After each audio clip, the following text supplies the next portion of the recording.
हमारे साथ हैं नगीना से सांसद चंद्रशेखर आजाद। संभल की घटना को लेके एक न्यायिक आयोग बनाया गया है, सुप्रीम कोर्ट में ही मामला है। देखिए, एक गाना है पुरानी फिल्म का, बहुत देर कर दी मेहरबा आते आते। इतना बवाल होने के बाद, 5 लोगों की जान जाने के बाद, इतनी हिंसा होने के बाद, इतने सवाल उठने के बाद मुख्यमंत्री नींद से जागे और उन्होंने ये आयोग बनाने का फैसला लिया, न्यायिक कमेटी।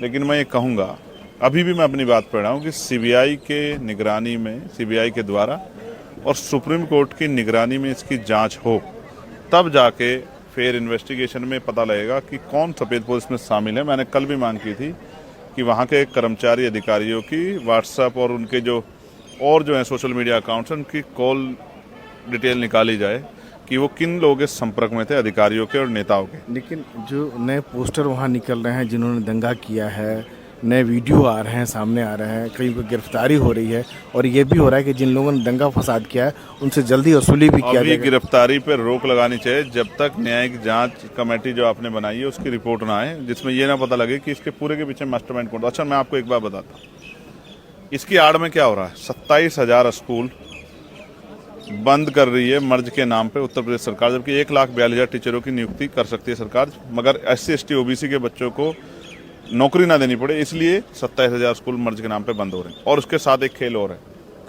हमारे यहाँ दक्षिणांचल विद्युत वितरण निगम है और पूर्वांचल, दोनों में 21 जिले हैं, टोटल 42 जिले हैं, उसको निजी क्षेत्रों में दे रही है। वहाँ के कर्मचारी हड़ताल कर रहे हैं क्योंकि उनको प्रमोशन का लाभ भी नहीं मिलेगा और भविष्य में कोई नियुक्ति भी नहीं मिलेगी। SC ST को जो संवैधानिक आरक्षण का अधिकार मिला है उसको लूटने का काम कर। ये कब हो रहा है? जब एक तरफ यहाँ ये सब संभल के नाम पर हो रहा है, संभल के आड़ में हो रहा है। एक तरफ यहाँ हम लोग 26 नवंबर को संविधान दिवस मनाते हैं, लेकिन 25 तारीख को सरकार ये आदेश देती है कि मैं 51% शेयर जो है प्राइवेट कंपनियों के हाथ में दे रहे हैं। अब आप मुझे बताओ, होगा क्या? आरक्षण का लाभ तो नहीं मिलेगा, एक तो ये बात होगी, लेकिन दूसरा प्राइवेट सेक्टर के जो लोग हैं वो जब बिजली का बिल गरीब समय पर नहीं जमा कर पाएगा, क्योंकि महंगाई जिस तरह बढ़ रही है, आमदनी नहीं बढ़ रही है, तो वो उसकी खाल खींचने का काम करेंगे, उसकी ज़मीन पे कुर्की करने का काम करेंगे, उसके घर पे कुर्की करने का काम करेंगे, उसको नोटिस भेजेंगे, उसको जेल भेजेंगे। तो ये गरीबों की हितैषी सरकार है या गरीबों को लूटने वाली सरकार है?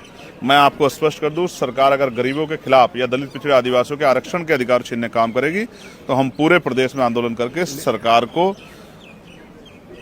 ईंट से ईंट बजाने का काम करेंगे अपने लोगों के अधिकारों की रक्षा के लिए। सरकार का तर्क होता है कि प्राइवेट इसलिए कहते हैं कि सेवाओं को बेहतर किया जाए।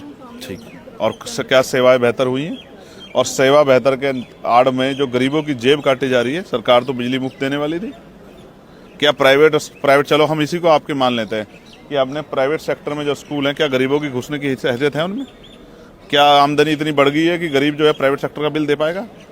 मैं फिर आपसे कह रहा हूँ, ये सारे एजेंडे जो हैं निजीकरण करके SC ST OBC के कर्मचारी अधिकारियों को और जो गरीब समाज है उनको नुकसान पहुंचाने के सरकार की मंशा, और SC ST OBC को अगर नुकसान पहुंचाएगी सरकार तो हम लोग इसको बिल्कुल स्वीकार नहीं करेंगे। कर्मचारी हड़ताल पे हम उनके साथ खड़े हैं। सब कुछ SC ST को ना OBC को ना देना पड़े, उसके लिए सब कुछ सिर्फ यही एक एजेंडा है, इसलिए पिछले दरबार चुपचाप किया जा रहा है, तेजी बढ़ती जा रही है। हम लोग इसको नहीं होने देंगे, हम कर्मचारियों के साथ खड़े हैं। सरकार अगर नहीं मानेगी तो सरकार को आक्रोश का सामना करना पड़ेगा। संसद में उठाएंगे, सड़क बिल्कुल उठाएंगे, बिल्कुल सदन चले, हम तो चाहते सदन चले तो हम लोग उसको उठाएं।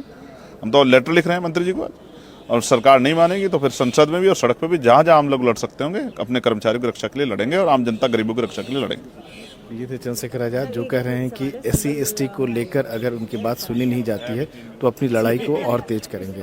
संसद भवन से राजीव रंजन, NDTV इंडिया।